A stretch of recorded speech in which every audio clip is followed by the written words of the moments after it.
યાત્રાધામ વીરપુર બન્યું શ્રી કૃષ્ણમય। ઠેર ઠેર ભગવાન શ્રી કૃષ્ણના જીવન ચરિત્રના ફોક્સ તૈયાર કરાયા। સમગ્ર દેશમાં આજે ભગવાન શ્રી કૃષ્ણનો જન્મોત્સવ ઉજવાઈ રહ્યો છે। ખાસ કરીને સૌરાષ્ટ્રમાં ગોકુલ અષ્ટમીનું અનેરું મહત્વ છે। સૌરાષ્ટ્રના દ્વારકા, તુલસીશ્યામ સહિત પ્રસિદ્ધ યાત્રાધામોમાં ભગવાન દ્વારકાધીશનો જન્મોત્સવ ઉજવાય છે। ત્યારે જગવિખ્યાત યાત્રાધામ વીરપુરમાં પણ ભગવાન શ્રી કૃષ્ણનો જન્મોત્સવ ઉજવવામાં આવી રહ્યો છે। ખાસ કરીને વીરપુરના અલગ અલગ ચોક તેમજ સોસાયટીમાં ભગવાન દ્વારકાધીશના ફ્લોટ્સ તૈયાર કરાયા છે, જેમાં મિનરવાવ ચોક ખાતે કૃષ્ણ ભગવાનના જીવનની ઝાંખી ફ્લોટ્સ કરાયો છે। નાના નાના ભૂલકાઓને પણ ભગવાન શ્રી કૃષ્ણના વેશભૂષામાં તૈયાર કરવામાં આવ્યા છે।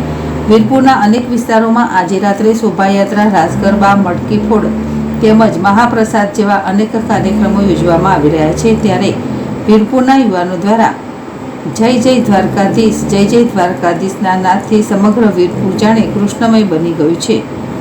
સુરેશ બાલદે, જેડેશ ટીવી, જેતપુર।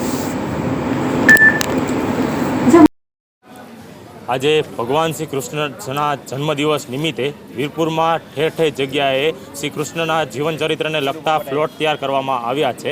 તેમાં મિનળવાવ ચોકમાં શ્રી મારુતિ યુવા મિત્ર મંડળ દ્વારા એક ફ્લોટ તૈયાર કરવામાં આવ્યો છે। તેમજ રાત્રે મહાઆરતી અને રાસ ગરબાનું પણ આયોજન કરવામાં આવ્યું છે। તેમજ મટકી ફોડનું પણ ભવ્ય રીતે આયોજન કરવામાં આવ્યું છે। તે આ રીતે જ શ્રી કૃષ્ણના જન્મોત્સવનું આયોજન કરવામાં આવ્યું।